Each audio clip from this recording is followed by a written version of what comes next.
Hello, everyone, and welcome to the show. It's Local Chat, episode 233. I'm your host, Will Crosby. Joining me this week is one dancing man. He's dancing, folks. Catch him if you can. Get your fly traps out. It's Ian Gibson. Congratulations, Will. I can't believe we won the first Golden Globe for Best Podcast of the Year. So happy and excited. All it took was 232 episodes because this is our first official post-Golden Globe podcast. Thank you, everybody who voted for us. True. Thank you so much. They call us a good hung, and we are. God, permission to rant for 10 seconds? Permission denied. Yeah, granted. Okay. There are a few things I love in life and know more about than know less about than podcasts, and I love podcasts and all the podcasts out there. And there's so many more great podcasts than the ones that got nominated, and I'm fucking disgusted by the celebrity infestation of podcasts in the last year and how much attention they get compared to the incredible podcast that already exists. Yeah. Sucks. It's annoying. Yeah. It's like podcast nepotism almost. I was about to say, it's like appropriation. Like, get out of my space, okay? If you're going to come in my space, you have to respect the greats. Yeah, Comedy Bang Bang, etc. And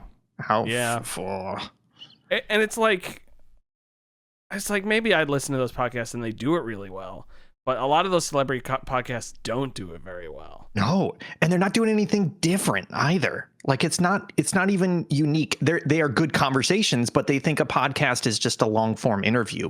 And it's like, yeah, you can make a good one of those, but to get Best Podcast of the Year for just doing another celebrity long form interview, like that's not good enough. Hey, you know what?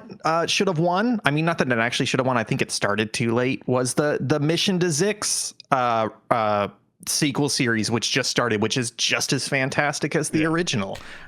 Comedy Bang Bang should get the longevity award because they're about to hit 1,000 episodes and they're all hilarious. Yeah. It's too many podcasts have defaulted to just people talking. Let's talk for an hour and a half. And listen here. Hey, but that's what we're doing. We still hold to a schedule or an outline. We still talk about the games we've been playing. We have a discussion topic, and we still talk about video games.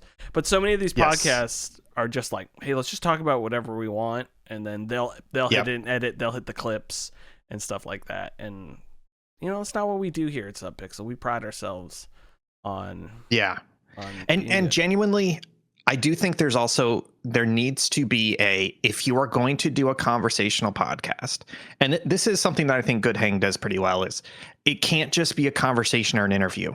You've got to have charisma. You have to be able to put up something that is actually an entertaining conversation that the audience is excited and interested and listening to. Yeah. And don't be afraid if you have a bad conversation to just throw that one away. And there's a lot of celebrity podcasts that are just like, we have a celebrity. And then they have a 2-hour boring conversation, and that's the app. And it's like, fuck off, Yeah, fuck off. Speaking of celebrities, we're celebrities. Chit chat section is where we chit and chat about things. It was once full, now it has waned. I brought this up. I thought about this the other day. Sorry. I see what's written here. Is this an anime? Because it looks like it says Wikipedia cross books, Wikipedia X books, and that's how anime titles are, right? It's the latest anime from Shigeru Miyamoto. He rode his bike out of Nintendo and into our hearts with this anime. Yes, because Miyamoto's known for animes. Yeah. Hey, I got the bike riding right. No, so I wrote Wikipedia X books because I have a problem. I read a lot of Wikipedia. I got my Wikipedia Wrapped, which was very funny because it was like, there's all this stuff you is read. There? Yeah, I did get that too, but I just didn't want to click on it. I love Wikipedia. First of all, it's one of my favorite websites, and it mostly because you can learn about so many things. And my problem is I'll open a Wikipedia page and then most of the time I'll be like, oh, that's cool. And I'll scroll through it a little bit. I'll go to the bottom and like check their sources and like find a book. And then I'll like throw that book on an Amazon wish list or something like that. Oh, buddy, that's a problem. And the problem is which I'm remedying now, this problem, which is, hey, I read the damn Wikipedia page first. Then I decide whether or not I want to read a book on it or not, which is the correct thing to do. The camel that broke the straw's back for me is the Halifax explosion, which someone mentioned. And I looked up the thing and I was like, let me see if there's a book. And then I went, no, I'm going to read this fucking Wikipedia page. It was really interesting. I don't want to know more about it, but the fact that the largest man-made explosion other than nuclear bombs was an accident during World War I in Halifax is crazy. Is that still number one? I guess Beirut was number two. It was, I don't know about currently, but it was the largest man-made explosion before the atomic bomb. Non-nuclear. It might have changed. Nuclear.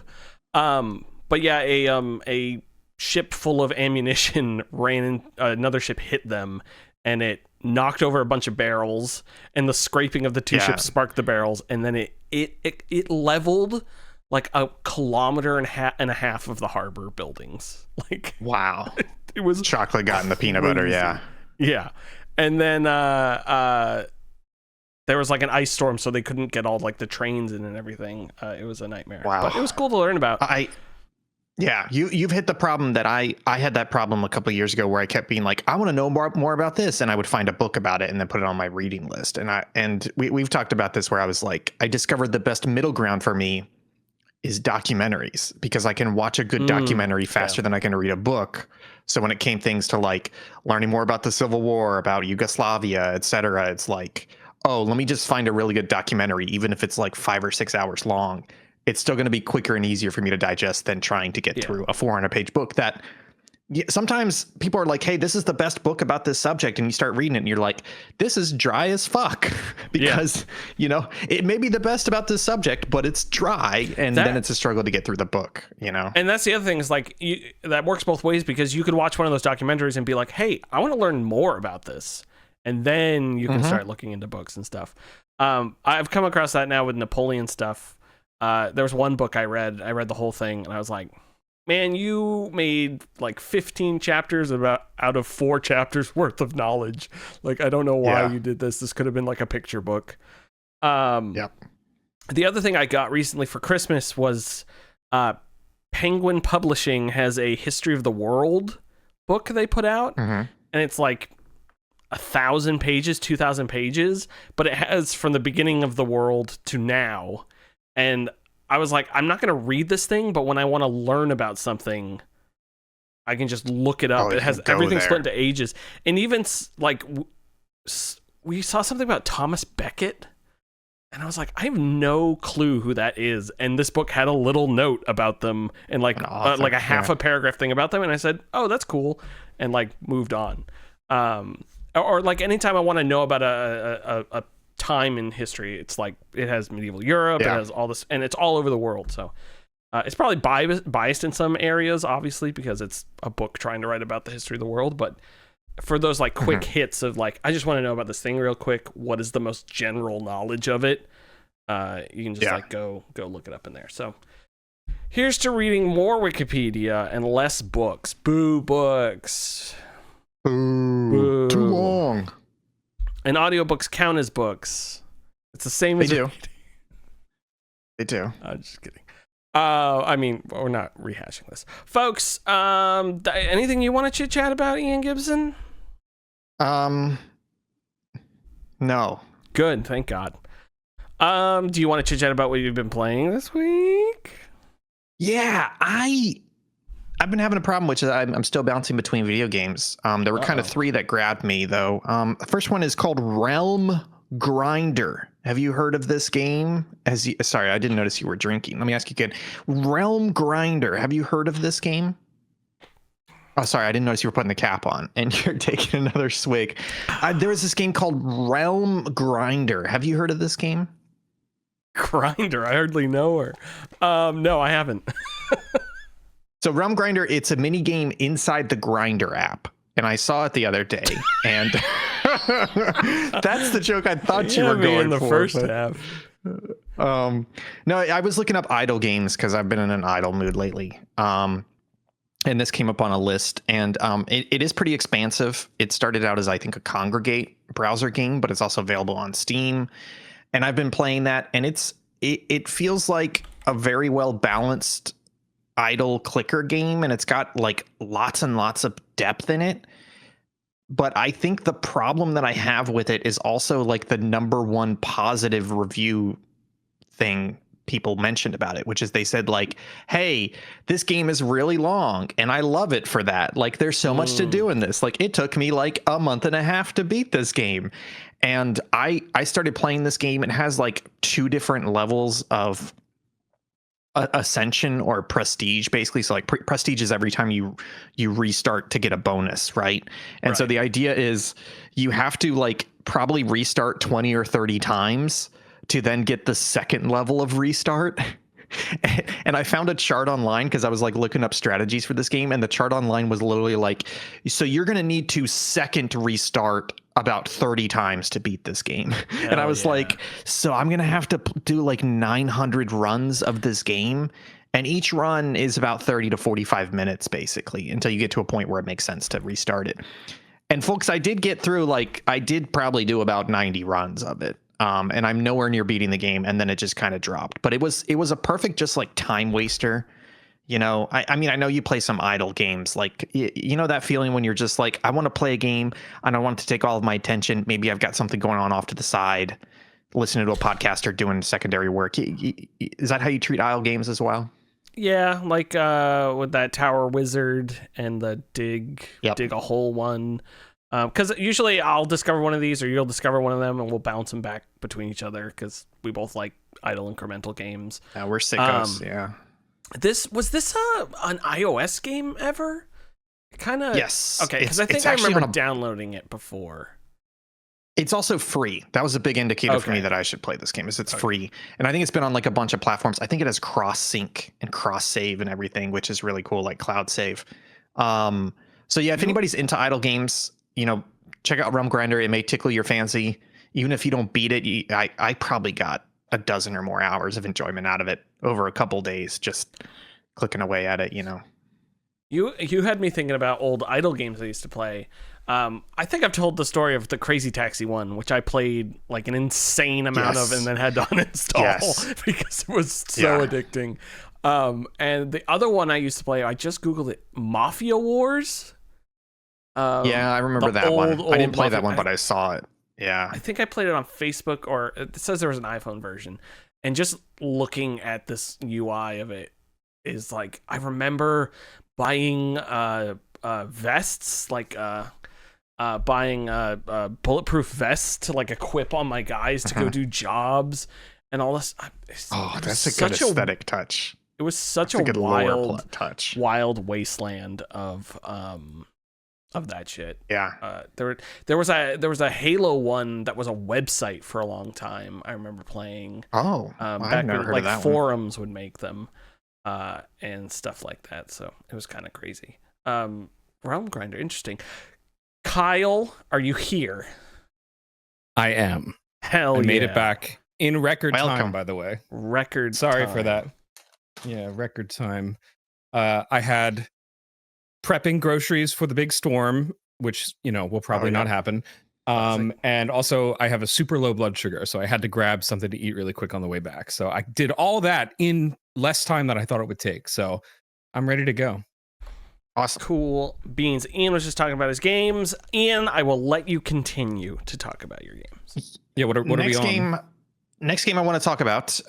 Will, you said you played some Vital Shell. Is that right? I believe you said that on the stream. I was going to talk about it last week.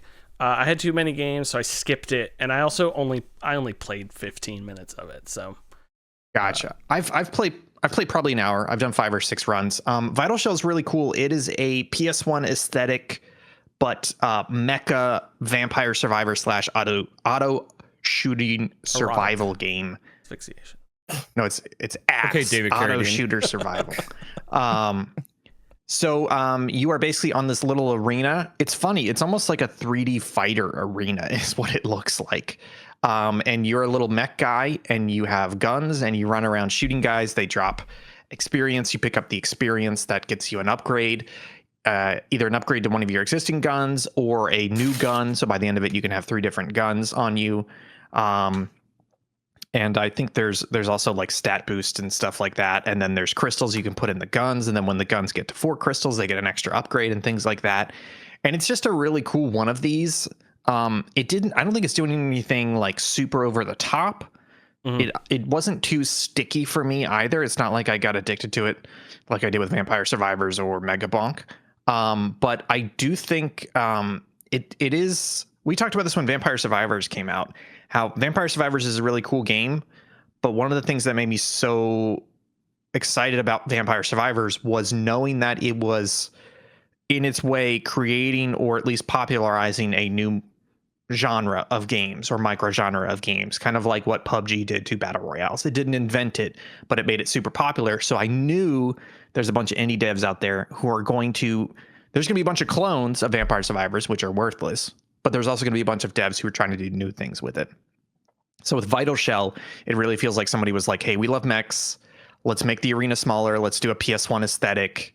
You know, literally the menu has the save menu is a rotating PlayStation 1 memory card that you select. And it's got a really cool aesthetic to it. And it's fun. I think literally the only thing it's missing is that it's just not addictive for some reason. And I don't know why, like those other games are. It's cool to play. It seems a little too mech gamey for me, where like you were getting those upgrade screens, and I'm like, oh, I don't know what I'm choosing here for my mechs, like upgrade stuff. Like some of those just seemed a little, I don't know, it just like, and I don't mean this in complication, I mean in presentation. It wasn't like a Vampire Survivor and stuff like that, where it's just like, here's the thing you're picking up, here's the thing you're upgrading. It was just like 3 different things, and it's like, this does this whole stack of things, this does that whole, so yeah, I could see that. It was more like, I don't know what I'm picking because I don't know what's happening at the beginning of this game yet. But it has a thin weapon list is what it feels like. So whereas Vampire Survivors by default has like 7 or 8 weapons and then you're unlocking a bunch more, this feels like you really only have like 3 or 4 weapons. So it's like, it doesn't really feel like the builds can get kind of crazy towards the end of the 20 waves that you're going through. But at the same time, I don't think you can get a crazy variety in your builds because they're not showing you enough. They're not showing a variety of skills or weapons or pickups or different things to make a variety of unique builds. It feels like you're really going to fall into one of a handful of builds, and that makes it hard to get excited about a new run. Yeah, I did like the wave mechanic. I like that it's in waves. Yeah. They're predictable, you know, when they're happening. And then there's something else that it does. There's the boost. The boost is pretty cool. The boost was cool. I also, in these games, Vampire Survivors, I give a bit of a pass, but I like to be able to aim. That's the thing I like about Halls of Torment. That's one of the coolest things about this game that makes it unique. It's both. So it will auto shoot by default, or you can touch the right thumbstick to manually aim. And there are moments where you're like, I'm about to pop my ability. My ability is one direction only. So let me make sure I'm facing the big guy, then pop the ability, and then make sure it hits where I want it to hit. Exactly. That's the same as Halls of Torment. And that's my problem with Vampire Survivors. Sometimes it's like, I spawned in this level with the whip, but this is an up and down level. So it's like, why did I pick a whip? Yeah. And that sort of thing. My other issue with Vampire Survivors, despite Karen and I have still been playing it, a lot of it, is the upgrade stuff is very obtuse. Like, you got to use the wiki to like learn some stuff. There was also a couple things for the evolutions. Evolutions. There's that whole second layer of items you can get once you get the yellow sign, but we didn't know how to get the yellow sign, and we kept doing it, and it turns out you simply just can't get it in a co-op match. You have to play single player, which I don't know why. Weird. It's so weird. Stupid. There's no difference in it. I was going to say, how would they expect you to know just by playing? Yeah, and I click on the level, and you don't select the level until after you select co-op. So I finally backed out, select single player, went to the level, and now the level was like glowing red. And it was showing there, And I was like, fuck you. That's, like, It's annoying. That's kind of the dance that Vampire Survivors is trying to do, is where they're trying to give you a cool player experience when you discover these things for the first time, but they don't do enough. They need to just tweak it to make it a little bit more discoverable, or a little bit more obvious that, hey, there's something over here that you need to look, or there's something down this tree that you want to investigate. And I do think Halls of Torment does it better, just in my opinion, because they have like a whole quest thing you're looking through, all the different quests for each character and stuff like that. But even they do it wrong, where it's like, hey, your next quest you should do is this, but I don't know where that is on the quest map. Like, I don't know whose quest that is. I don't know what character I'm playing, and it doesn't lead me to it when I click on it. So I'm like, some of these games just need to get out of early access and like have that UI pass. Yeah. I will say that was one of the things that was very tough when I was working at a game studio, was balancing and player flow. Because if you are when you are making the game, you've played that game so many times that it is very difficult, almost impossible, to put yourself in the mindset of a brand new player who doesn't know these things. You know, and so that trying to kind of balance out discoverability, or what is a player going to do? Are they going to know to go in the right direction? The more you work on a game, the much harder it is to recognize that there is a problem there, because you're not going to be able to wipe your mind and play as a fresh player, basically. Yeah. So it's tough. QA for Outer Wilds was a nightmare, because you have to be like, oh yeah, hey, how do we portion out getting new people to try the game? But so not too many people know about the game, but we need to get a new person in here to see if they can even figure out how the game works, you know? Yeah, that's a good point. Yeah, it's very funny. Cool. I'll probably play it a little bit more. It's not like I'm going to return it or anything. It was only like $5, right? Something like that. It's on sale. Vital Shell? Yeah, it was like $3.99 or $4.99, something like that. Yeah. Which is free, in my opinion. Yeah. It's cash. Yeah. I paid cash, which is free money. It's cash. It's free money. They really paid me for it. Speaking of which, I ran out of free money. Fuck. It's the worst. Got to go to the bank and get some more free money out. No, because it's not free money. If you take it out, you just have to discover cash that you happen to have. Yeah, but she did. I already spent it on Steam gift cards. So I already spent my grandma money on Steam gift cards. Damn, not a joke. Get another grandma. I did do that. I do need another grandma. Too bad. Have auditions. Yeah. Let's move on. You're gonna get me in trouble. You're gonna get me in trouble. Talk about your hole, please. So I've gotten the itch to play some more Foxhole, and the reason why is they put out some new trailers. And in a couple of weeks, folks, they are releasing the Airborne update for Foxhole. Which is call it by its real name. It's the 9/11 update. It's still wild to me that this is basically a top-down World War II shooter, and they're going to have planes in it.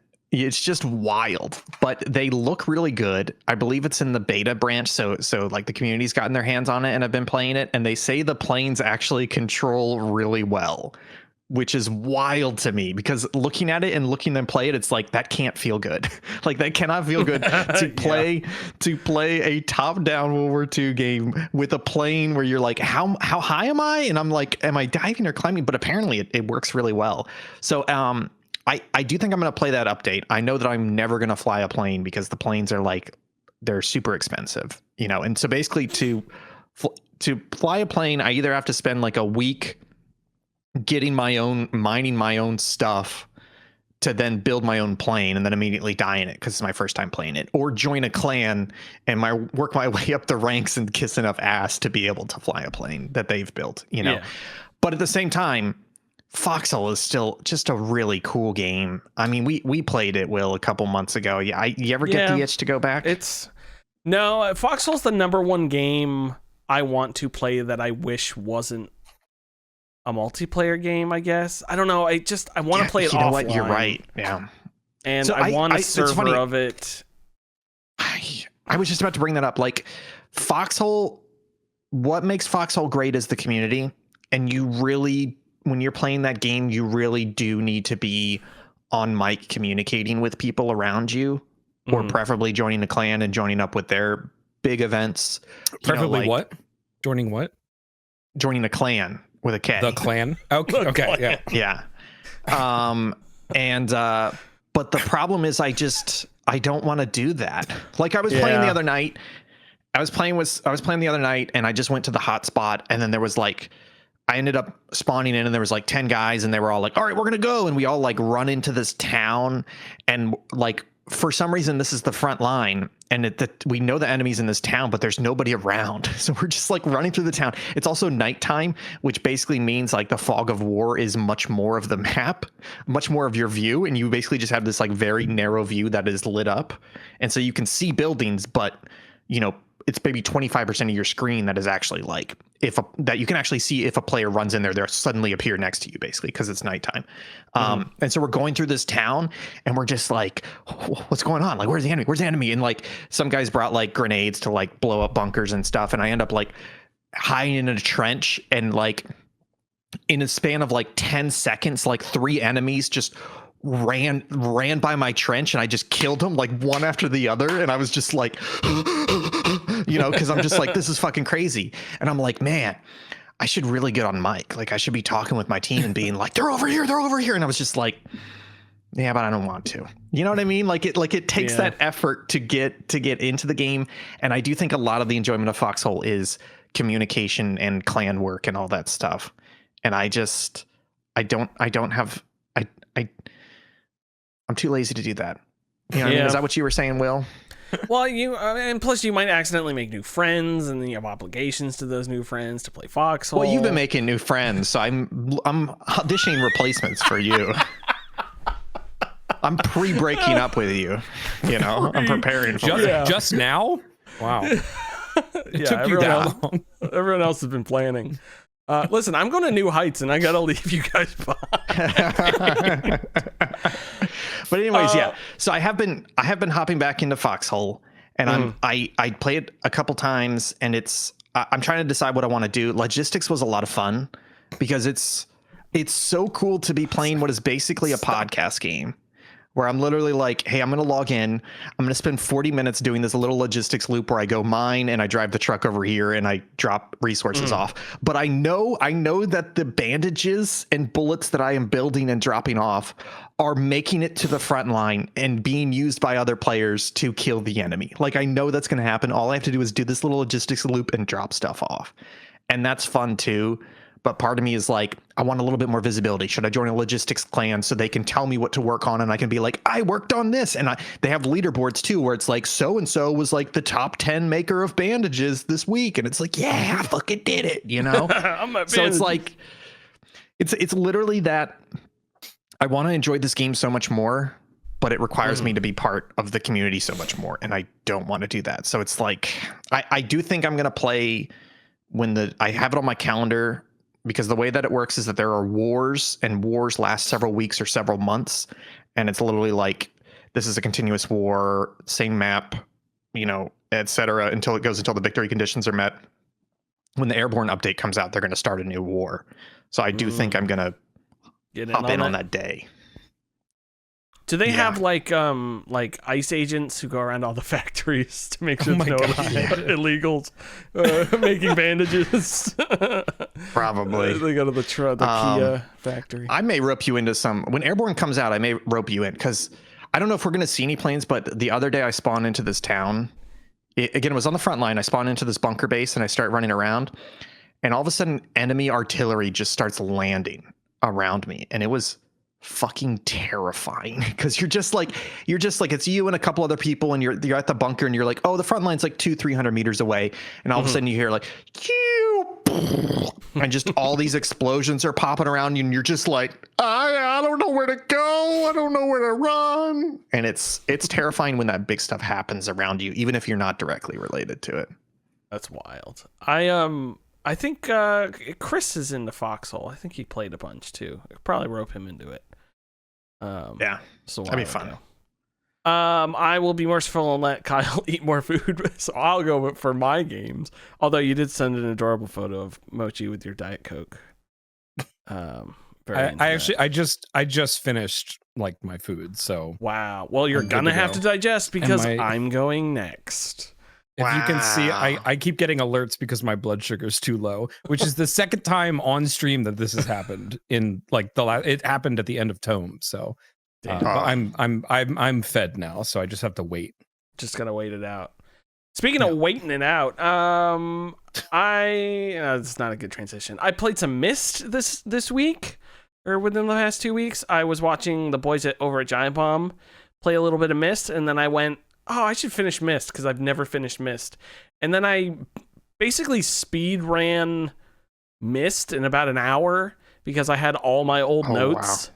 So I played them a bunch as a kid because my mom had it. And so I just like did the final couple puzzles that I had never figured out, typed in everything, and then went through it. Myst still rocks. It's very good, but I was playing the Masterpiece Edition or Master something edition, and I couldn't beat the game. And I was like, why can't I beat this game? It turns out there's a typo in the Masterpiece Edition. The final puzzle, spoilers for the final puzzle of Myst, you need to turn on all the switches on the island and then turn the switch by the dock off. But the clue or the paper that tells you this in the Myst Masterpiece position says turn off all of the markers and turn off the one at the dock. So I was like, what?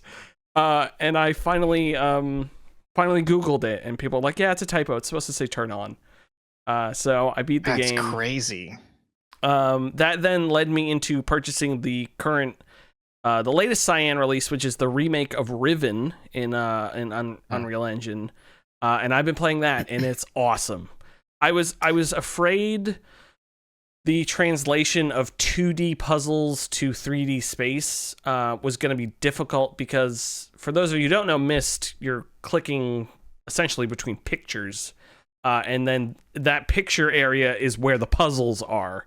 And I was afraid that if you don't know where those pictures are, you won't know where the puzzles are. But they do a pretty good job of redesigning some stuff. And when you know you're in a puzzle, you like are clicked into it.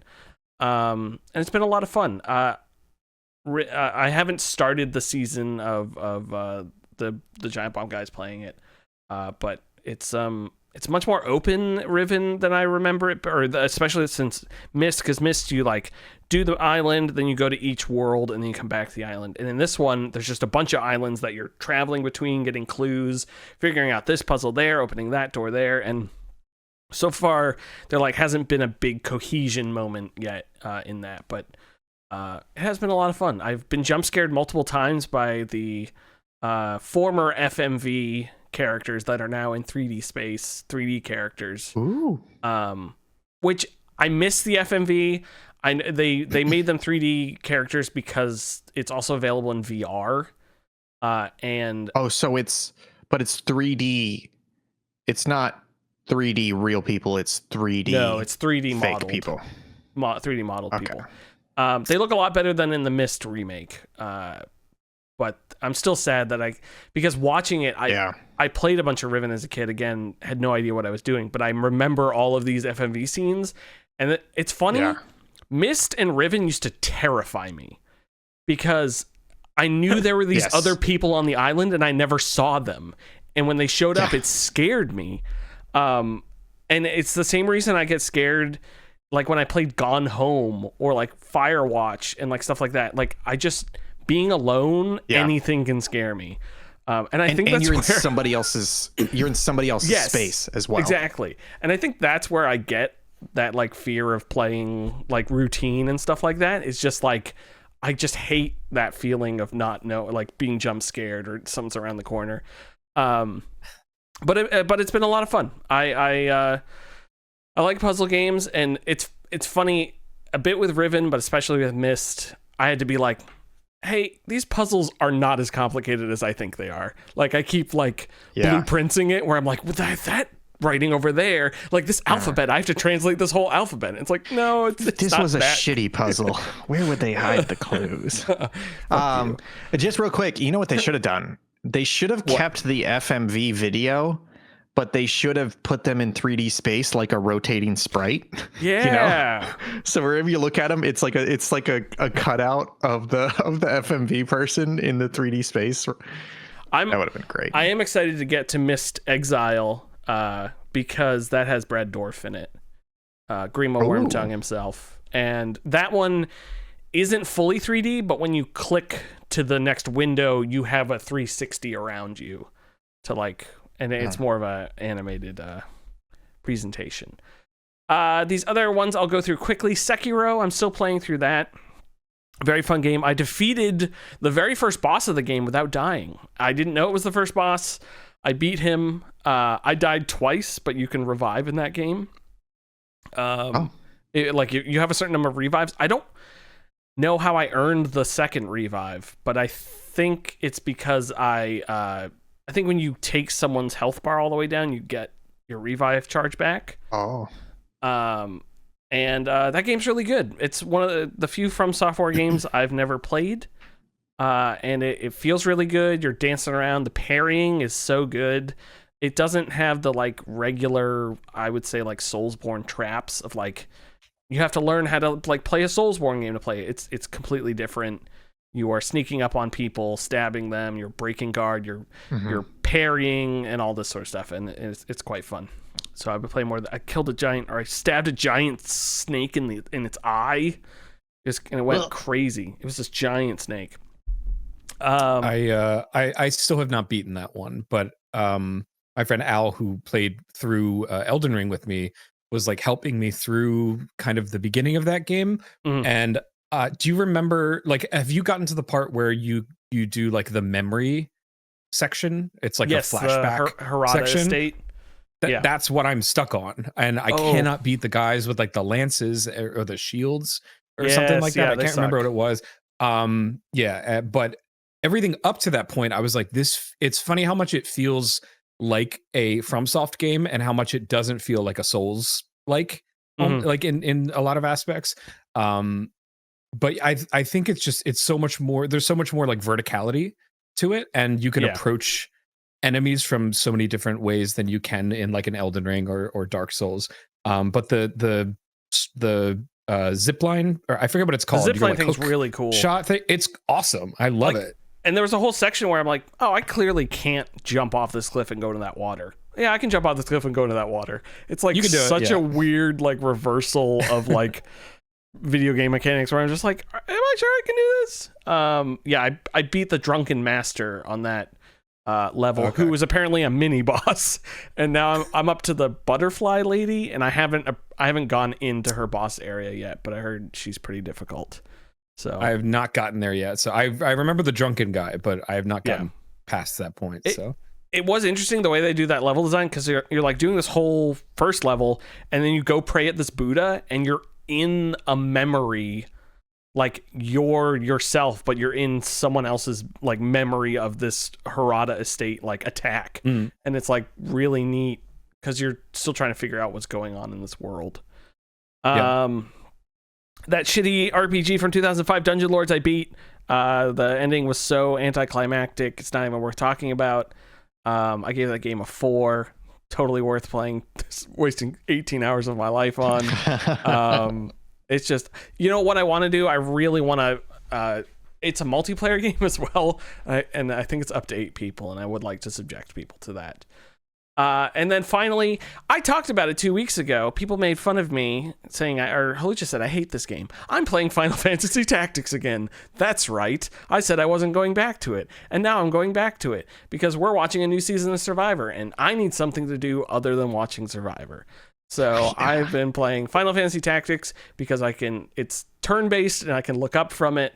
And I got past the really hard level, and now I'm just trying to level some of my characters to get certain, the way the job system works is you make each character, you can give them their job, and as they level up the jobs, it unlocks more jobs. So if you unlock white magic and black magic, if you get them both to level 3, you can unlock time magic, and if you get all 3 of them to level 5, you can get the next thing.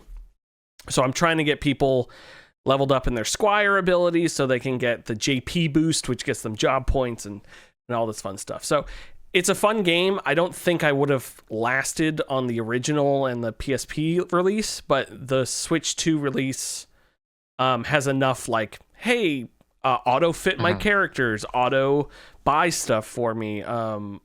It surfaces that stuff a bit better that I think it's working a lot better for me.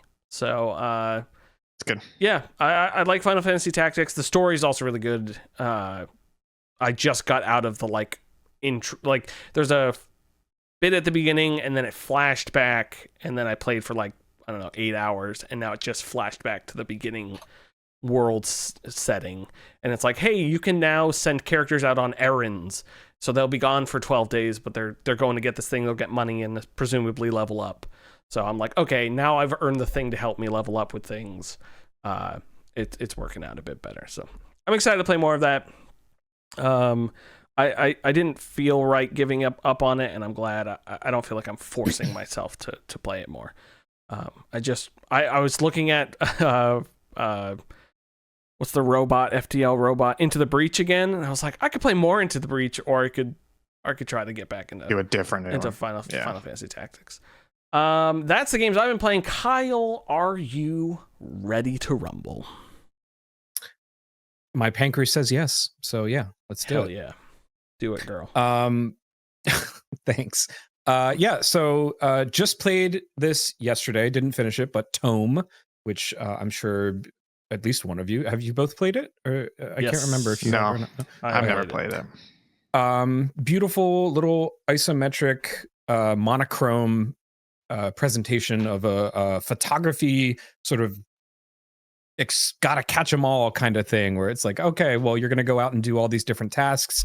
You don't have to. The nice thing is the way to progress through the world is you get stamps in a stamp book for doing tasks in whatever designated area that you're in. And you don't need to do everything in order to progress. You just need to do like a certain amount. I think it starts out at like 5 and then it can go up to like 10, 15, something like that as you progress more. But I found Tome, and again, I still probably have about an hour left. I have the very last region to do, which I believe is a mountain, if the map is to be believed. I found it super charming. The music is ridiculously good. And I just found out that they released it on vinyl, so I might pick that up just so I can have a physical copy of it. Nice.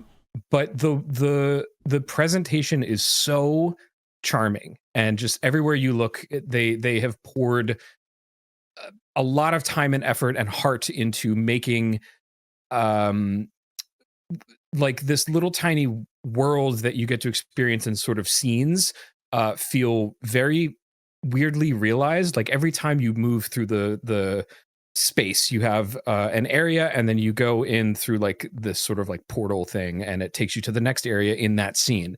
And it's just very charming is the word that I keep coming back to. And as soon as I started, I think it was like 10 minutes in, I was like, or maybe 5 minutes in, I was like, is this like a Norwegian game or something like that? Like something just like Icelandic. It's sort of a Simlish language where it sounds like something, but it's not really anything. And I think it was Halucha was like, yeah, this was like a Swedish production or something like that. And I was like, that makes sense. But what it really reminded me of is an expanded, much more stylized version of one of the games that we got to play at the Kolafoss game farm thing that we did in Iceland, which was the 30 Pictures. I think it's 30 Pictures from what is his name? I cannot remember his name. Russ, who I believe is from New York, one of the developers that we met when he was there. It's basically just an island. You go around, there's different sort of like shots you can get. There's no time limit in that one, and there's no like progressing beyond the island that you're set, because it was bare bones because it was a game jam. But the core concept of that was sort of like expanded and stylized heavily in Tome, and I love the way that it's presented. It's funny because it's not really the type of game that I would normally go out and play, but it's one of those sort of cozy games that I do not have much normal interest in or experience in, but I found myself very much like falling kind of for the I'm sure it's very typical what it does, like, you know, like, oh, let's, you know, make things very easy and presentable to the player, but it just works really well. And I was absolutely sort of taken with it. So I definitely recommend it. I think you can beat it in like 3.5 hours. I streamed for about 2.5 yesterday, and if I had to guess, there's about an hour left. So cute little game, and there's a sequel coming this year. They haven't announced a date, but I'm very excited to play it. I have it on my wish list. So, and I think it's the same character that you play. You're in the first game. You're this kind of like kid who your grandmother gives you a camera and basically tells you to go off and experience Tome or find Tome. So I still don't know what that is, but aren't they murdered at the end of the first game? No, I'm kidding. It's ritual suicide that you're taking pictures of. Yeah, so they actually went with the other alternate ending. You were a ghost the whole time. Yeah. It's very Kojima had some input on it. It was cool.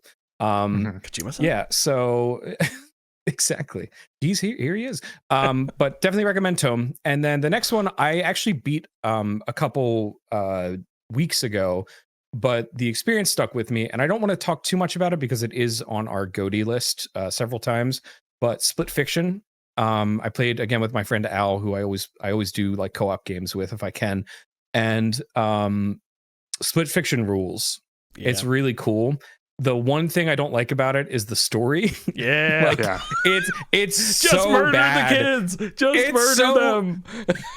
Why can't you murder them?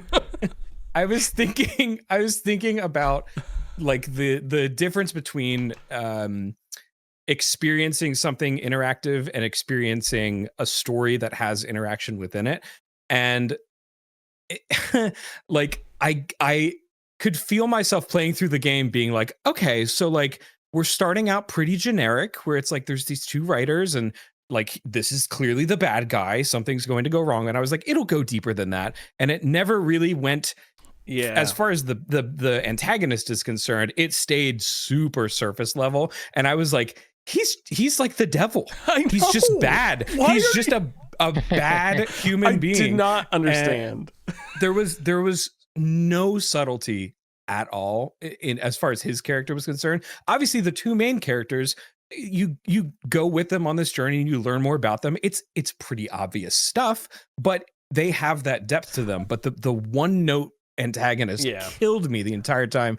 And I actually had an idea as I was playing with Al. I was like, I bet you they're gonna do this with the bad guy. And my idea was, actually, have you played it, Ian? Because I don't want to like spoil. Oh, I'm probably not gonna play it though. So go ahead. Okay.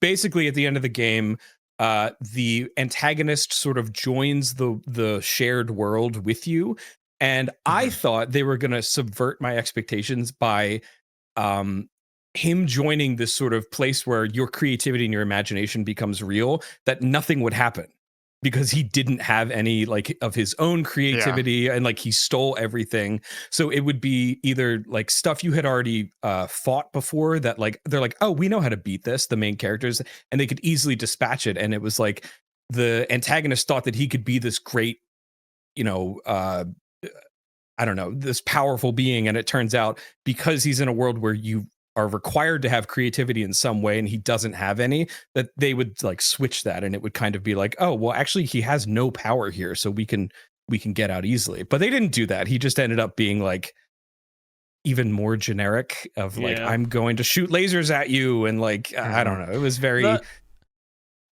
the story part of that really bugged me. But the experience of playing it and playing it with someone in tandem was fantastic. That's really what stuck with me. And obviously a lot of the level design was really cool. The various sort of genres and gameplay styles that you are able to interact with and sort of go through in sort of little tiny bite-sized pieces that it's like 20 minutes here, 30 minutes there.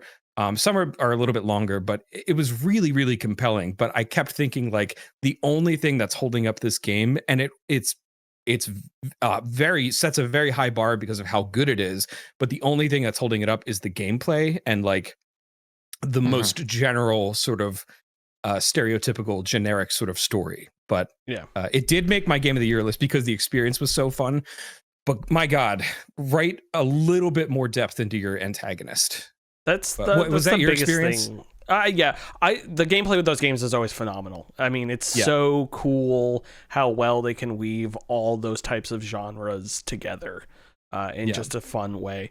I will say it felt like I thought the story with the two girls was pretty good.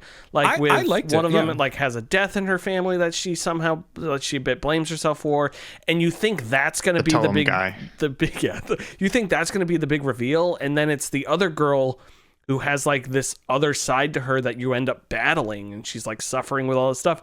And I thought that was so well done that I feel like that whole story was great and stick with it. And then someone was like, what if we had a big bad guy and we did stuff with him? And then that just pulled, because I think it was just the game about those girls, and they somehow, like, you could have switched it where they broke in the middle of the night and fell into this machine. Like, I think that would have been a much more compelling story than having this weird evil guy who will do everything in his power except murder. He's doing things worse than murder, but will not murder these two girls, and like holding scientists against their will, but won't just murdered. I just made infuriated me. But I totally agree with everything you're saying. Yeah, I thought that the story of the two main characters, the two girls, was very well done. Again, kind of generic. Yeah, but the acting. The acting I thought was fantastic, other than the bad guy, but they work so well together, and they complement each other because they're like chalk and cheese characters. Like they shouldn't be friends, but then they become friends. And I got a little emotional at the end of basically where the sister comes into play, and they go sort of back to like her house, and I was like, oh my gosh, like this is actually like very like emotionally compelling. And then it's like you have that moment, and then the end game happens, and it's just like, like it's just like shooting stuff at you. I'm like, that's not, it fell short in that way, but I still had that emotional experience, so that was cool. But yeah, I like Split Fiction a lot as a game. I did not enjoy large parts of it as a story very much, but I think the game part holds it up in a very good light. It felt like it was like a Hallmark movie level script. Like that's really what it with really good gameplay. So that was basically what it was. And then the last one I just put on here, I literally have played this game probably 100 times, but it's Fire Emblem Path of Radiance, one of my favorite Fire Emblem entry, actually probably my favorite Fire Emblem entry. It's back on Nintendo Online. If you have a Switch 2, I don't know if you can get it on Switch 1. I don't know why you wouldn't be able to, but I saw a headline that was like, Switch 2 owners, get this. Well, it's a GameCube game, right? Yeah, I think it's only on Switch. GameCube is Switch 2 only. Okay, I didn't know that. I also have a Wii, and I have a copy, so I could just play it. But I love that game so much, and it's funny to see how far removed the new Fire Emblem games are. I don't know if either of you have played any of those. I don't like them. Like I really like Three Houses was like my breaking point. So the question is, you're talking about Three Houses because they have kind of bifurcated the recent Fire Emblem games. Yep. There is a difference. So like Three Houses is pretty different from N-Gage. Yeah, I know N-Gage has a little bit more again, I haven't played it, but like N-Gage is basically traditional Fire Emblem. The closest is like Birthright and Conquest, where it's traditional Fire Emblem, but you have a hub area that you go back to like build stuff, but it's still mostly combat. Whereas Three Houses was mostly fucking visual. It was bad. Town management stuff, and then like NPC management, and then like I felt like 40% of the game was actually battling, and the other 60% was shit I didn't care about. I haven't played N-Gage. I think I just prefer I prefer having a story where you like your characters progress along with you, and there's not something you continuously return to. Like every level sets a new, like obviously new play field, but there's no like hub world kind of thing. So I don't know if I would enjoy that with N-Gage. Maybe I would. It's very minimal though. That's why I bring up Birthright Conquest, where they had the castle system, because it's like you there's stuff there. You don't have to do everything in the hub world at all. You can just go back there and be like, bloop, next one, Yeah. I think for me, the story of Path of Radiance is pretty great. Yeah. I think it has a lot of things that we would call stereotypes like now, where it's like, this has been done so many times before. But back in the day, it was sort of like a novel sort of thing to be able to have a Fire Emblem game that dealt with all this stuff. And Citizen Kane of video games. Yeah, exactly. Gotcha. Yeah, they use deep focus on a top-down isometric game. Rosebud. Yeah. Yep. Was my favorite character. Yeah, Fire Emblem Path of Radiance. I'm gonna do another playthrough of it. It's a lot of fun. It's also a long game. Yep. Like, it takes a long time to beat that game. You get your fucking money's worth, let me tell you. And Radiant Dawn is even longer. It's like 30 hours longer. I thought about replaying it because I played this a year. It was before our Fire Emblem streams, or was it after? I played it occasionally. I played it a bunch on the GameCube emulator on my Steam Deck, and then I streamed it offline. But like Jason and I in Discord played it a little bit, and beat that game. I thought about playing it again when this came out, but I'm like, it's so long. The whole like storyline with the heron guy and oh my god, you're in like the dark forest. Yeah. He's like holding the female heron. Yeah. It's wild. Radiant Dawn I did start. I should get back to that, but maybe I'll wait till they add it to something. I like Radiant Dawn a lot because it's literally just the same thing with slight tweaks and bigger, and like they kind of perfect the system that Path of Radiance, because like there aren't really many other console games of that pedigree like that are like, this is classic Fire Emblem just on a console. Like it's literally almost exactly the same. It's a great translation of it from Game Boy from handheld to console for sure. But that's what I played. So nice. Well done. I won't talk about it at all, but I would be remiss if I did not mention that I beat Metroid Prime 4. I thought it was why? I thought it because I'm not an idiot like you, Ian Gibson. No, it's just, but no, this is not genuine. It's just, we talked about it last time and you're like, I'm enjoying it. It's okay for now. And I was like, nobody complains about the beginning of the game, but everybody, even the people that like the game, agree that it just gets worse and worse until it gets to a bad ending. That's why I was like, you don't have to finish this, I don't know. I gave it an 8 out of 10. I quite enjoyed the game. I thought the whole desert stuff was bad. I don't know why they didn't just have you go from area to area. Like, it didn't need the desert traversal, but I thought all the areas were fun. I thought the puzzles were fun. The bosses were a bit annoying in a couple things. One of the final bosses was fucking hard. Pissed me off. Are you talking about the fire one? No, I'm talking about the guy in the deep mines. I don't know if you've been to the deep mines. I beat it. The guy who like bursts out of the egg and he's like he's pissed me off. And then I looked up how to do it and I went, and I beat him in like 5 minutes. The Silex fight at the end was also really annoying. It's also a very stupid ending. The ending is very like Other M. I don't know if you remember playing Other M, which is sort of like it's just like a nothing burger. Yeah. But I'm like you. I would give it like an 8.5 out of 10. I put it on my game of the year list. Wow. I really didn't mind it. Like, I'm not like high on it. But I also, it's funny too. I played that Metroid Prime remaster a couple years ago and I didn't really like it that much. And I think that's simply just because I never had nostalgia for it and I was playing a GameCube game in 2022 or wherever it came out. It's aged a little rough. Yeah. And Prime 4 has taken the wrong lessons from Metroid Prime. Like, I don't want to sit and scan everything. I don't want missable scans. See, I like that stuff. I like stuff. It. I just don't. I don't think it feels like they put too much weight on it when they could have come up with other ways of like doing things in that game instead of me scanning this yellow thing because I know it's going to turn the thing on to do this. Like, I like the an over reliance on it. I guess I would say I don't mind the mechanic. But as far as a Metroid game, I had quite a blast with it. It's not as much as I played Metroid Fusion last year, and I liked that game a lot more. Fusion scares me. That game always scares me playing. It was very scary.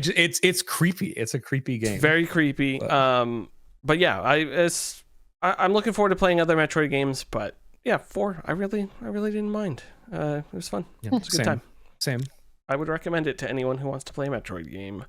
It's also really like, I know like one of the positives that everyone always talks about of that game is the visuals, but it's really pretty. It is, and it runs at 120 20 frames a second on my TV, and it's awesome. It's awesome. It's so cool. It's one of those things where it's like, okay, this is what the Switch 2 is capable of, and obviously it runs on the Switch. So I think if it was designed specifically only for the Switch 2, we might have gotten even more. But because they had to make some concessions for the original Switch, which can still run it at 1080p 60 FPS, is crazy. I really like looking at that game. Retron, is that who made it? Retro Games, whoever made Retro Studios, made the final. Like, I would love to see them make a Metroid game from the ground up, like their own Metroid game. It feels like they picked up a lot of pieces of the previous ones for this. So, iteration. Did you see what? There was a bunch of articles that came out where one of the producers was interviewed by, I think it was Nintendo Power or some sort of gaming magazine, and they basically said the reason why this game, I'm paraphrasing, but like the reason why this game is so sort of linked together in a lot of different ways is because they had 4 or 5 years of development, and then they had to shutter everything and start from the ground up. And Nintendo had a mandate of saying like, okay, well, we need these things to happen. And they had to build a new game around that using various bones of the other game. Mm-hmm. And I think it's interesting that they got something that is even satisfying. Yeah. Like in a shorter amount of time than they originally had, with all these disparate parts that they had to sort of glue together. And it's still like, by all accounts, it's still, if you ask anyone, it's like fine. Yeah. The fact that they could get to even that is really impressive. It's impressive. But and it's just like that whole desert area. It's just like, hey, we have to use this desert area because someone built it 10 years ago when Breath of the Wild came out. We're like, we could do the whole Breath of the Wild thing, but we haven't done anything with it. What should we do? I don't know, put some green crystals out there and make the player have to collect like 1,000 of them for no apparent reason. What's the upgrade for collecting all the crystals? Oh, well, the upgrade for getting all the crystals halfway is to get a thing that tells you where more of the crystals are. Where the crystals are, yeah. What the fuck? That was not really my least favorite part of the game, because I actually thought the motorcycle was fun really well. Yeah. I was like, this is like fun to drive around, but it's so like one note on that. Like, it really is.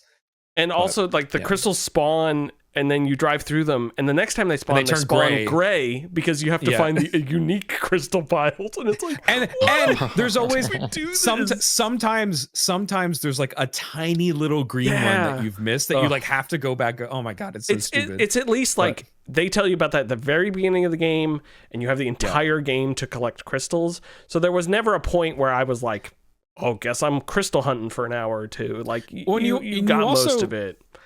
You also don't need to do it. Doesn't it get the memory fruit? Don't you not get the memory fruit if you don't do it? I can't remember. Yeah, but it's like you can beat the game without doing it. Oh, that's true. Yeah, I guess that is true. It's not mandatory. You get the suit for getting like 100% of them or whatever. But yeah. Anyways, Ian's going to be playing it next week. Yeah. Jumping right into Metroid Prime 4. I may. He's buying it right now. Fucking Nintendo Switch vouchers. I got 2 of them I got to use in like 2 weeks. I was going to say, they're going away. That's cool. I don't think you would beat it, Ian, but I don't think you would think it's that bad. I was thinking about it. I think the problem that I have is that it's literally just the idea of the game starts good, but then gets progressively worse and the ending is bad, and you have the crystal hunt at the end. But let me finish. Yeah. Whereas if it was literally just the opposite, where if people said like, hey, the game starts kind of not good, but it just gets better and better, I would much prefer that. I would much prefer playing a game that starts bad and gets better, as opposed to a game that starts at a high point and then just gets worse and worse. I would disagree that the game is good and then gets worse. I think the game's good all throughout. I think it just there's dips. just those. Yeah, I just and think the dips are when you're in the desert. So. Yeah, exactly. I don't think the end like level areas I went to are worse. That's fair. Or that much better than the beginning levels. Like all of the, because you go back to them all multiple times and they're all fun. Well, let me ask this. I do have a question about the scanning. The way it sounds like the scanning is mandatory. Like, talk to me through. Is it mandatory? Do you have to scan everything? Like, no. I just scan everything because I'm a nightmare. Scanning like bosses and stuff is typically how you learn the weak like points, weak points and stuff like that. And then the only required scanning is like things that are yellow and stuff. Like there's some that you have to scan the thing and then you'll be able to interact and put your hand on it, but they'll be yellow. Okay. And so you have to interact with them. They stand out. They're not hidden or anything. So it's not forcing you to find and scan a large amount of stuff. A lot of the scanning stuff is just it's like I scanned Sickos. Like they make you rescan or like every. So like the scans to get 100% scans are specific ones that will like populate your database. But like there'll be a door and you'll scan it. It'll be like, this door's fused shut. And then you'll come across the exact same door and it'll be like, this door can open. And it's just like, why are these separate scans? Just tell me about the door once. Like it's the serial number. Yeah. The serial numbers are different. They have this to door make you know. Looks like it got hit by a large object. It's like, I don't fucking care about that. Yeah. Anyways, that sort of stuff is annoying, but I feel like that's so minuscule. Like it is like a gripe, but it's also like okay, like it's fine. But it just hurts me on the inside because I'm like I want to scan everything, and then it's like I'm getting nothing useful out of this. Anyways, I'm glad you played it, Kyle. I'm glad we could talk about it because I really liked it. You didn't have it on your list of games that we were going to talk about. No, I totally forgot. I literally opened my Notion because I was like, I feel like there's a game I beat recently that I didn't write down, and I saw Metroid Prime, so I was like, oh, that's what it was. Sweet. That's it for games we've been playing, which means it's time to talk about games we haven't been playing. Specifically, games we haven't been playing from 2007. That's right, folks. It's our Retro Game of the Year series that we started last year, and we're working our way through it. Are we halfway? Ian Gibson? Please tell me. No, I think we're a little over third. Well, so part of it is we have a podcast every 2 weeks. So if we're going to do 25 games, that puts us at 50 weeks. Yep. And the other thing is you like to skip weeks. So we are beyond a year to get I've only this skipped one done. week, and you yelled at me so much that I have stopped skipping weeks. Because I did the math and I knew it would take a year just to get this thing done on time, let alone delays. So last week we did 2021, which was Inscription, of course. And this week we're doing 2007. I'm going first because it's my house and it's my rules. Folks, some shout outs. Call of Duty 4 Modern Warfare, a game that single-handedly revolutionized multiplayer gaming. It was so much fucking fun. I played that game a lot. Learned a lot of new words from people, a lot of different types of lifestyles, a lot of things about my mother I simply didn't know. And I learned about guns and also shooting people's arms off in Chernobyl. Game is just that's like a 10 out of 10. Would you say Call of Duty 4 is a 10 out of 10? It's such a good campaign. I would say so. It's fantastic. I've replayed it so many times. It's close, but I think... No, because the nuke's in the middle. Well, I remember think that guy shoot you in the head, right? That's the beginning of the ending, right? No. Don't you go? You go to Russia, right? And they're but I think at the end, don't at the end you get like executed in first person. You're on the bridge, right? Yeah, isn't this Modern Warfare? Yeah. I think I'm confusing you with the guy next to you. 2 is the knife throw. 2 is the knife throw, right? Yeah. The nuke goes off in the middle of the game. The nuke's not the end of the game. No, but if I'm remembering correctly, the last part of Modern Warfare 4.1, it takes place at a Russian nuclear launch base, right?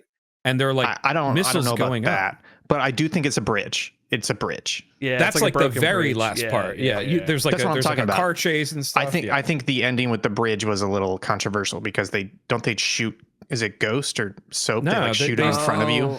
Oh yeah, you're not you, but you see like your team die. Yeah. But I think the other thing was that this game had a flaw, which was if you're playing this game and you're shooting people, but you don't move forward, the game just keeps spawning bad guys in front of you over and over again.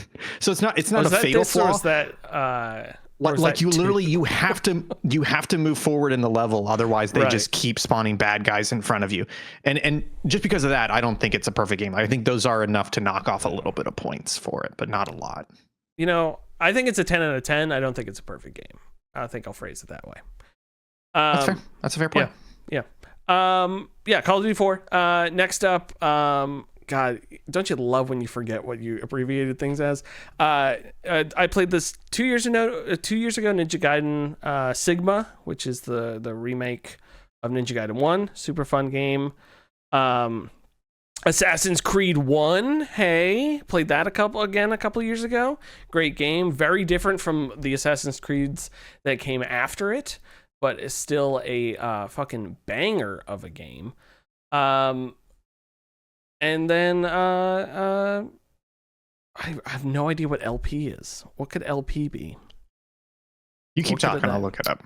And then Halo 3, probably my favorite game of all time. I have binders and folders from that year of school that I just had drawn the Halo 3 logo on, and written about. And Halo 3 Game Fuel was so good. Ian has found out what LP stands for. Lost Planet. Hell yeah. Lost Planet 1. Played so much of that demo. That game has one fatal flaw, which the B button, which is used to get into the mech, is also the button that removes the weapons from the side of the mech. And so many times you remove the weapon instead of getting into the mech. But that game is super fun. 2 and 3 I've never played. I'll get there someday. I'm going to shout this out quick, but someone else has another game from it. But the Orange Box, the release of all those games came out, including Team Fortress 2, Half-Life 2, Episode 1, or Half-Life 2, Episode 1 and 2, another game. And then I found out, this is a bit of an aside, I found out that my wife has over 400 hours in Team Fortress 2 on Steam. Wow. It's a great game. It's a great game. Is wild. She was looking at games the other day, and she was like, oh, I should play Team Fortress 2 again. And I was like, I don't think you want to get into that. Like, it's not the game it was. But I was extremely impressed. Hell yeah. I think, I don't know if I have my 360 copy of the Orange Box. I think I let a friend borrow it, and I've never seen it since. But I should go physically check if it's there. God, it was so good. I had it for it was just such a good deal. And but my pick for game, a game that I almost started replaying last week, is BioShock. A game, the spiritual successor to System Shock and System Shock 2, a wonderful video game that tells the loving tale of a man who would kindly go on to do other things, and it's just good. You save little girls or you kill them, and you get it's like Princess Bride, but it's like Princess Ariel. You're just kissing men and shooting people. BioShock's awesome. It's a fantastic game. It is the game of the year in 2007. I don't care what you say, or you won't convince me otherwise. Kyle. Okay. Oh, I'm next. Okay. I'm making you go next. Okay.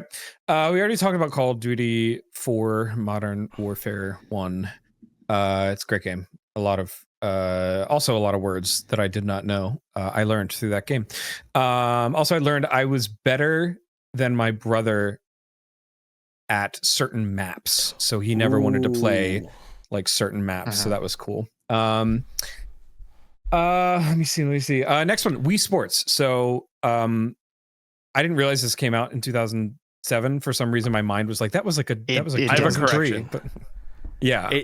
So you fall into the trap, which every one of us have fallen into, which is that Wikipedia page sometimes has games from the previous year. Yeah, because it is a 2006 sales in 2007. That's I thought for a second, I was like, I don't remember it coming out in 2007, but yeah.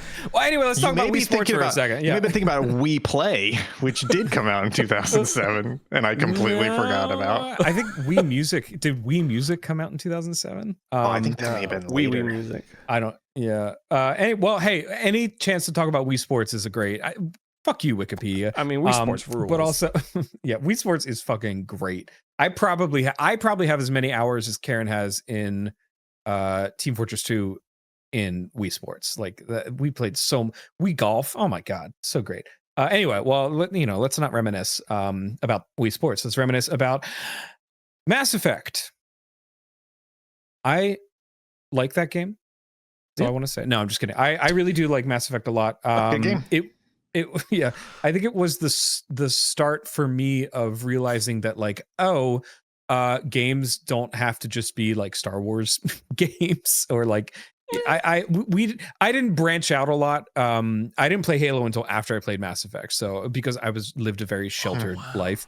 I can see that. So there was a lot of games, especially sci-fi games, that I just did not experience until much later in my life. And Mass Effect was probably the first one that I was like, "Hey, Mom, I really want this game. Can you buy it for me? Also, please don't look at the rating and don't look into anything about it." And she was like, "Okay." So I think we went halvesies on it, if I remember correctly. I used my chore money for it, and it was great. It barely ran on my computer at the time, but it was so much fun. And opened my eyes to being like, oh wow, this is a lot more mature than I was used to, but also I just really fell in love with storytelling in video games. I think because of Mass Effect. Yeah, and it's funny because I won't talk too much about it because I know we're going to talk about it again. But I'll move on to Assassin's Creed, which is also really, really, really good. Again. Another 2007. I mean, you look back, that is like one of the years in gaming, like to really look at it as a whole, to be like, wow, I can't believe so many franchises started, but also so many original games were at the forefront of like people's minds.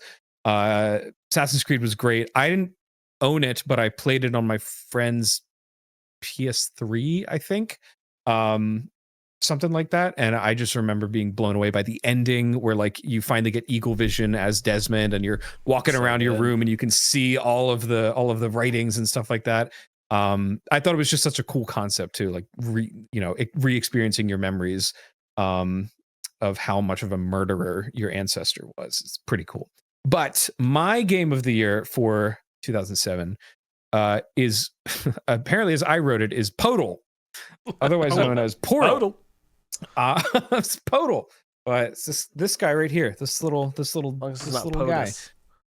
I watched the trailer for the original Portal so many times because it had that crazy music from, I forget who the composer is that always works on Valve stuff, but his music was great in that trailer, where it's just kind of this building like kind of thing. It sounds way better than that, but the portals looked different.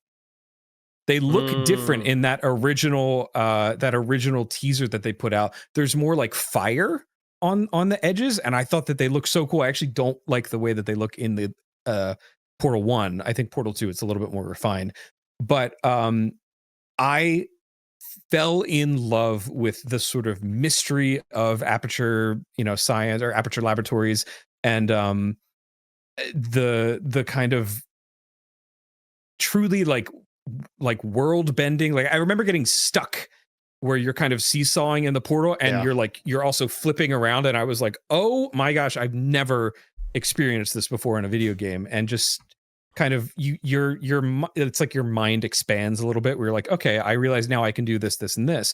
And then you go on now to see like people doing speed runs where they can beat the game in like 3 minutes, and it's like I don't even understand how that happens. But Portal 1 for me is game of the year from that year. Very good. Ian Gibson, hit us with your 2007s.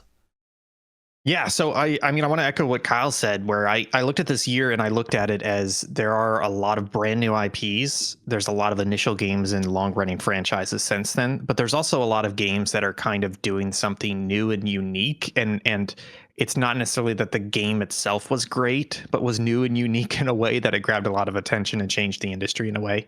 So, we talked about Call of Duty 4, Crackdown as well. I remember playing a lot of Crackdown.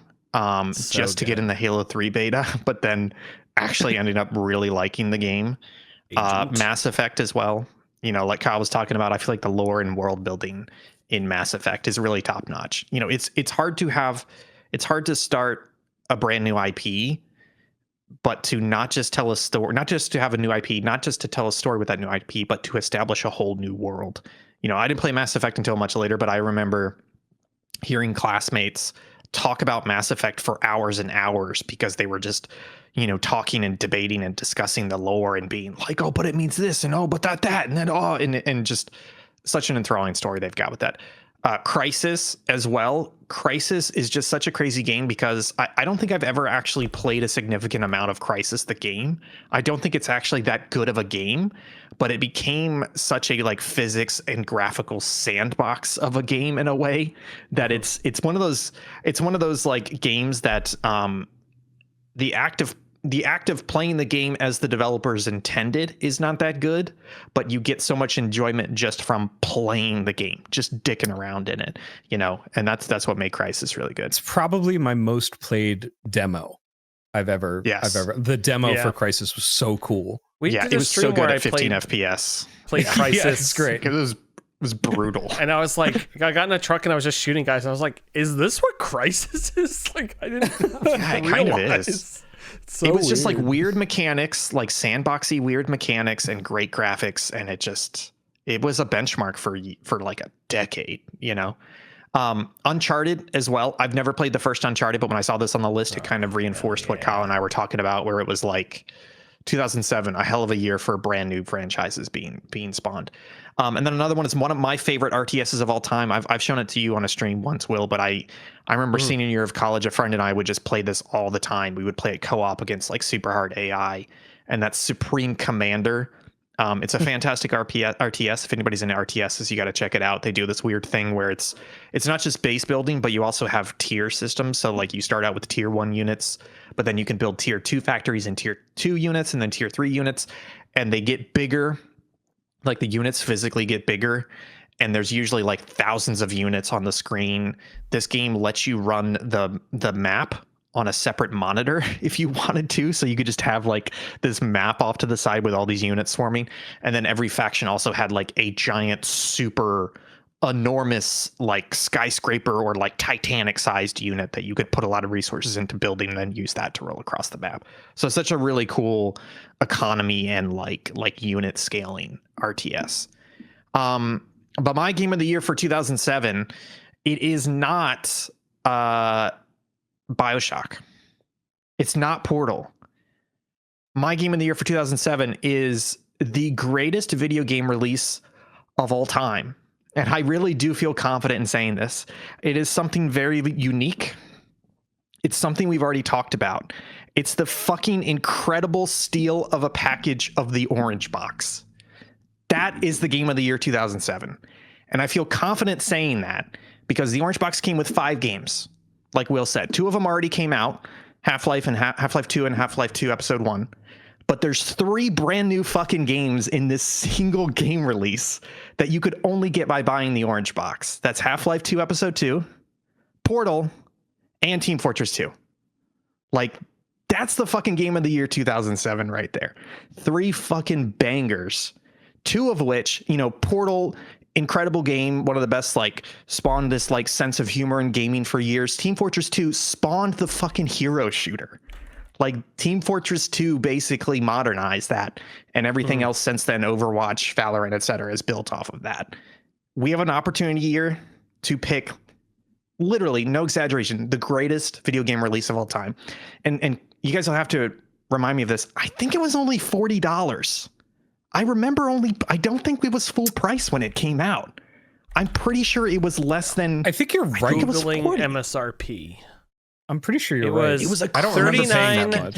$39.95 on PC. I got so excited for that. 50 on and console. I bought it. And I was like, how the fuck is this the greatest deal ever made? And it turns out the games are incredible. Gentlemen, there's no discussion here. It's the fucking orange box, right? I mean, it's BioShock, but I'll you know, I'll bow to public pressure here. I mean, technically, Ian and I are in agreement. So yeah, we are. Yeah. So and that was part of me was like, is it okay? Like, this is technically multiple games, but that was the only way to buy Portal and the only way to buy Team Fortress 2 at that time. It was, I think it was until like 2008 was the first time you could buy Portal standalone. Up to that point, you had to buy the orange box. It's just phenomenal. Crazy. So, I mean, Game of the Year, BioShock, and then no, I'll you know, I mean, it's gotta be right. $40 for that banger. I know. That's crazy. BioShock. I will say, because I'm muscling my way through here a little bit. We do a Game of the Year and we do 2 superlatives. Kyle, I don't think it makes sense for Portal to be your superlative. So if you want to pick another game, or if you and Will want to pick what the other game is, so it'll be Orange Box Game of the Year, and then BioShock superlative, and then third game superlative. What do you guys want to do with that? I would assume I'd probably pick something we all mentioned, like Call of Duty 4 or Mass Effect or Assassin's Creed. I would go Mass Effect then. Mass Effect. Yeah, I would go Mass Effect as well. Yeah. Okay. So then, Kyle, you get. I'll let you, if you want to pick the superlative for Mass Effect, while Will is working on the superlative for BioShock. But again, Game of the Year, literally the greatest deal in gaming. The orange box for $40, of course. You know, there probably was like a 9-month period where the price of Game Pass and the Game Pass releases made it the greatest deal in gaming. Unfortunately, not anymore. Now it's just a deal. It's not the greatest deal, but it's still a decent deal. Okay, Kyle, you can write yours for Mass Effect if you want. I'm still trying to think of BioShock. I was trying to think like best Lighthouse would be funny, or like best narrative Legos. What if it's just Would You Kindly? Yeah, something like that. Would you? Oh, actually, Would You Kindly play?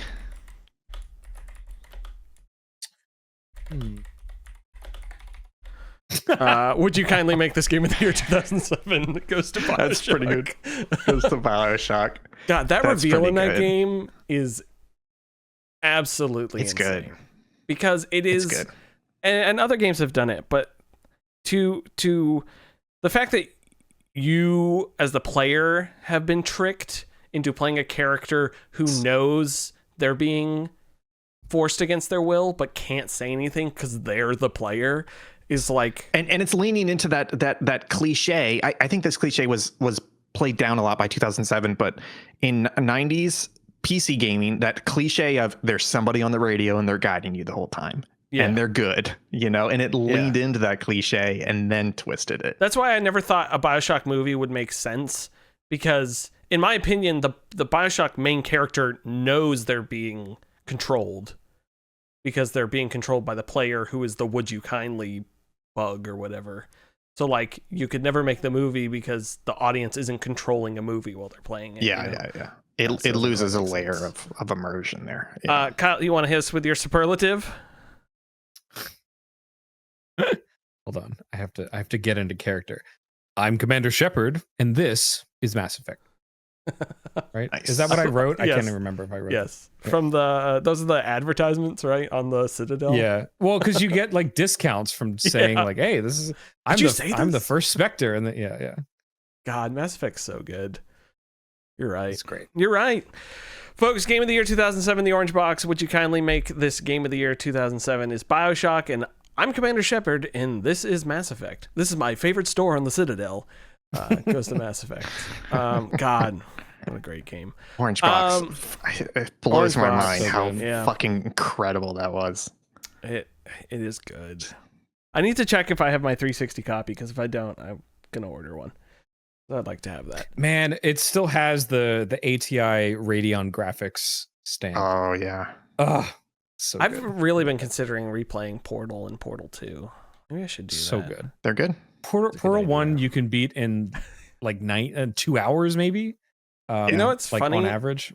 We have Game of the Year 2004 is Half-Life 2. Game of the Year 2011 is Portal 2. And now Game of the Year 2007 is the Orange Box. I think we got all we went through the process.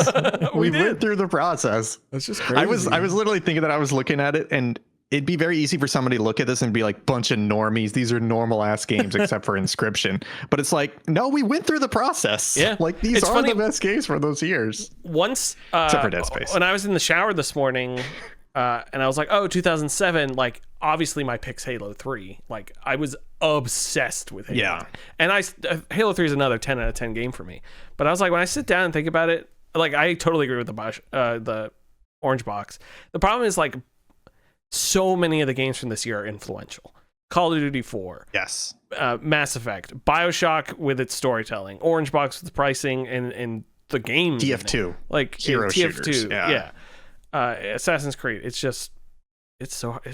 I mean, honestly, it might be the best year in gaming. I think David's video might be wrong. I think it's 2007, not 2004. I don't know. I don't think I would necessarily agree with that because some of these games, like, you know, Crysis, Uncharted, etc., even Mass Effect 1, like they're great games, but they're not the best in the franchise. So it's a lot of very interesting new games, but it's not necessarily like the year with the best great games. Yeah, I would say it's definitely the most genre defining year. Like IP starting year. Yeah, it does feel like that. For sure. I feel I feel like no, you could finish it up. I don't have to say anything. No, you say it. No, let Kyle say something, and then I have something to say as well. I'm not ready to end yet. Sorry. I was just gonna say, I probably would pick 2007 because personally, I love the like beginning of things. Like the original Star Wars for me is always the best Star Wars because you wouldn't have anything else without it. And it's also where I started like loving something. And it's the same thing with Mass Effect. It's the same thing with Assassin's Creed. And 2007, even though I played Half-Life 2, it led me back to Half-Life 1. And it was the start of my interest in a lot of these different things that I didn't even know existed. So for that reason, I would probably choose 2007 as being like my personal best year in video games. But, you know, it's subjective. I'm looking at my 360 games, and sorry, just to interrupt 1 second. I do see my copy of Brink. So if we wanted to play Brink later, we could definitely play that. I was so excited for Brink. Oh my God. Just to put a button on this segment and to talk about what you're talking about with Halo 3, like I totally get it. Halo 3 is a great game. You played a lot of it that year, but one of the reasons why I love this bit that we're doing, which is Game of the Year in retrospect, going back to all these other years, is that at the moment, 2007, you could totally say Halo 3 is Game of the Year. But by looking back now it's 19 years ago, we can actually see which games were actually unique in a way that then changed the industry. It may not have necessarily been a better game in 2007, but it changed things and established things and had ripples throughout the industry. So that's why Game of the Year 2007 in 2007 can totally be different from the exercise that we're currently doing. And I think the exercise that we're currently doing really gives us that broader multi-year perspective of the industry, as opposed to, you know, getting lost in the weeds like we're going to do next local chat with our 2025 Game of the Year discussion. Yeah. Listen, I already got Oblivion on the screen, so everything else is icing. The remaster, right? Yeah, the remaster, which I found out today sold extremely well. So go figure. They should make an Oblivion too. If I could be so bold. No, they should remaster Morrowind because that would I'd finally play Morrowind. That's a good idea. Or they should go further back and just remake one of the older ones. That would Daggerfall or whatever. Daggerfall. Yeah. That's the huge. I've booted up that Unity one a couple times, and I'm like, if I had the nostalgia for it's for too that old. game, I think I'd be really into it because it has that makes it right for a remake. Yeah. Morrowind, I still want to do some sort of series with Morrowind, but I'd have to I don't know. It's just I like that game a lot. I could just play it my way, which is killing everyone and stealing everything, which is the best way to play. We have a wish list spotlight. Was this you, Ian Gibson, or is this me? No, this was me. This is a game. We were just last week, I believe, talking about line and musket games. This is not actually muskets, but this is a grand strategy game in the vein of, one of the Total War games. But it's very interesting. It's got a little bit of a cartoony style. But the idea is that you are in a tavern and there is a big table in the tavern. Ooh. And on that table is the Total War style fights. This is Tabletop Tavern. It actually looks really good. It looks like it is a run-based game as well. So you have, a branching tree where you're picking which branch you want to go down for encounters, and then you're getting upgrades to your unit. So it seems like it's a little bit of a fantasy, medieval-themed actual combat there. But it looks pretty good. Its early access, I believe, is coming soon, Q1 2026. And they are planning to add there's a demo right now. I didn't even notice that. They're planning to add an overarching map-based campaign as well, as opposed to just the roguelike campaign that they currently have planned. But yeah, we were just talking about these games. This one's popping off. They started their marketing push, and it's grabbed me. Tabletop Tavern. Go give that a wish list. Every time I see these games, I'm like, it's dawning closer to the time where I finally try to get into one of these types of games. I played like we said, I played Rome and Medieval Total War, but I never understood the strategy and the combat. So one of these days I will get into it. And that's gonna be it, folks. I'm gonna hit the music here, and then we're gonna get the hell out of here, folks. Thank you so much for listening. I have been your host, Will Crosby. That's been Kyle Bailey, and that has been the wonderful Ian Gibson. We will be back tomorrow. Ian and I will be back tomorrow playing some Roblox at 5 p.m. Eastern. I will hopefully not have a panic attack because I will be turning the mic on occasionally because that is too good a bit. Don't know if I'll be there. It was you know what? I didn't think I could find something I would want to do less than play routine, but that is it. We will be back with that. Subpixelfilms.com is where you can find all of our content.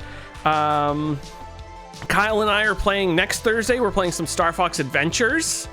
I'm excited for that. I played a little bit of that already, and it works and it runs. It's going to be fun. So we'll see y'all then. Bye.